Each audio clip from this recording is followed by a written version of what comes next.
সবকিছুই যেন কোনো দিক থেকে কম নয়। নির্মল বাতাস পাওয়া যায়, এই জায়গায় বসে থাকলে অনেক ভালো লাগে।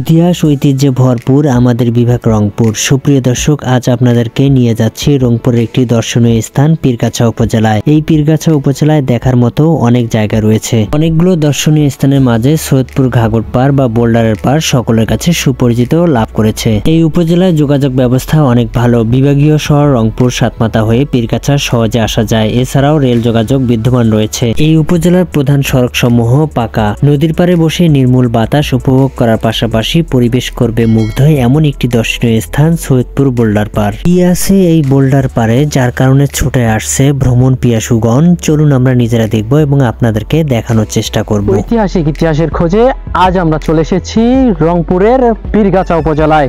আর এই পীরগাছা উপজেলার বিভিন্ন দার্শনিক এবং দৃষ্টিনন্দন, সেই সাথে ঐতিহাসিক ইতিহাস এবং সংস্কৃতি কিংবা চলমান জীবনযাত্রা নিয়ে আমরা আজ খুঁজতে এসেছি এই পীরগাছায়। যেমনই পীরগাছা একটি কৃষি সমৃদ্ধ এলাকা, সেই সাথে এই এলাকার ইতিহাস ঐতিহ্য এবং সংস্কৃতি সবকিছুই যেন কোনো দিক থেকে কম নয়।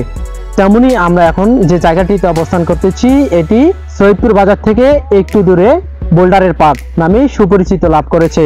এখানে বাস্তব চিত্র মেলে একটু ভিন্ন।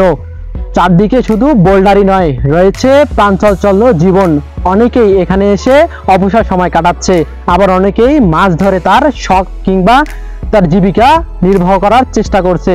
ঘুরে ঘুরে দেখার সময় এমন দৃশ্যগুলো আপনাদের সামনে চলে আসবে। পানির সময় এই বোল্ডার পাড়ের সৌন্দর্য আরো বেশি বেড়ে যায়। ফলে ছোট বড় সকলের পদচারণায় মুখর হয়ে ওঠে এই দর্শনীয় স্থানটি। এই উপজেলায় উল্লেখযোগ্য নদ নদী হচ্ছে তিস্তা, ঘাগট, বুড়াইল। আর এই বোল্ডার পাড়টি ঘাগট নদীর তীরে অবস্থিত। একজন আগত দর্শনার্থীর কাছ থেকে আমরা জানার চেষ্টা করব তিনি কেন এই বোল্ডার পাড়ে ঘুরতে এসেছেন এবং কি কি ধরনের দৃশ্য তিনি উপলব্ধি করেছেন। চলুন আমরা জানার চেষ্টা করি। আমি বোল্ডারের পাড়ে আসছি কিন্তু একাকিত্ব লাগতেছে। যদি আমার সাথে সে থাকতো আমার অনেক ভালো লাগতো। এখানে এসে কি কি আসলে একজন দর্শনার্থী দেখতে পারে? আসে নদী আছে, নৌকা আছে, পাশে আমাদের বড় ভাই গ্রামের যারা আছে তারা মাছ মারে, বিভিন্ন রকমের বোল্ডার আছে, হ্যাঁ দেখতে পারবেন। আর প্রকৃতি মনে করেন অনেক সৌন্দর্য এদিকে আছে, মনে করেন কাশফুল, তারপরে কলাবাড়ি, হ্যাঁ বিভিন্ন বাগান, কলা বাগান আছে, হ্যাঁ নৌকা আছে, নৌকা আপনি চড়ে ঘুরতে বেড়াইতে পারবেন। একটা দৃশ্য আমরা কিছুক্ষণ আগে দেখলাম যে একটা কয়েকটি আর আরো বিশেষ করে আপনি দেখতে পারবেন যদি পাশে ওই পাশে মনে করেন ছাগল যায়, আপনি ছাগলকে যদি এই পাশে নিয়ে আসতে চান তাহলে মানুষকে যখন বলা লাগে বলে চলেন নৌকা চলেন, কিন্তু ওদেরকে বলা লাগে না, একটু কানি চাপাইলেই দেখবেন ওরা সরাসরি নৌকার মধ্যে উঠে আসে। আপনার আগে ওরা মনে করেন নৌকা চড়বে, এখন যাবো। তারপরে কিভাবে সে নদী পার হচ্ছে ছাগলগুলো? এখন আস্তে আস্তে আপনি যা মনে করেন যার ছাগল সে নৌকাতে উঠে আস্তে আস্তে মনে করেন ঠেলা দিচ্ছে। এখানে আসলে কি নির্মল বাতাস পাওয়া যায়, তাই না? হ্যাঁ, নির্মল বাতাস পাওয়া যায়। এই জায়গায় বসে থাকলে অনেক ভালো লাগে। এইখানে যারা ভালোবাসে, যারা বাতাসকে বেশি পছন্দ করে, সবকিছু একটা মানে মেন্টালি আসলে একটা পরিবেশে গেলে মানুষ কেমন থাকতে পারে? আপনি এই জায়গায় আসলে আপনার সবকিছু মানে অর্থাৎ চিন্তা ভাবনা সবকিছু মনে করেন মুছে যায়। খালি নদীর পাশে আপনার মনটা আকুলিত করবে, মনে হয় নদীতে গোসল করি, নৌকায় উঠি, হ্যাঁ নৌকায় উঠি, ওই পারে যাই, কলা বাগান গুলো দেখি, তারপরে এইখানে যে মানুষগুলো আছে তাদের সাথে কথা বলি, মানে মুভমেন্টটাই চেঞ্জ হয়ে যাবে আপনার। যত আপনার মন খারাপ থাকুক না কেন এইখানে আসলে ভালো হয়ে যাবে।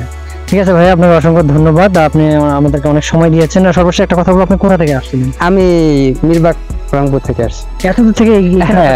এইখানে আসলে আমার খুব ভালো লাগতেছে নদীর পাড়ে আসা। নদী খুব পছন্দ? হ্যাঁ, নদী আমার খুব পছন্দ। আচ্ছা, অসংখ্য ধন্যবাদ আমাদের সাথে সঙ্গ দেওয়ার জন্য।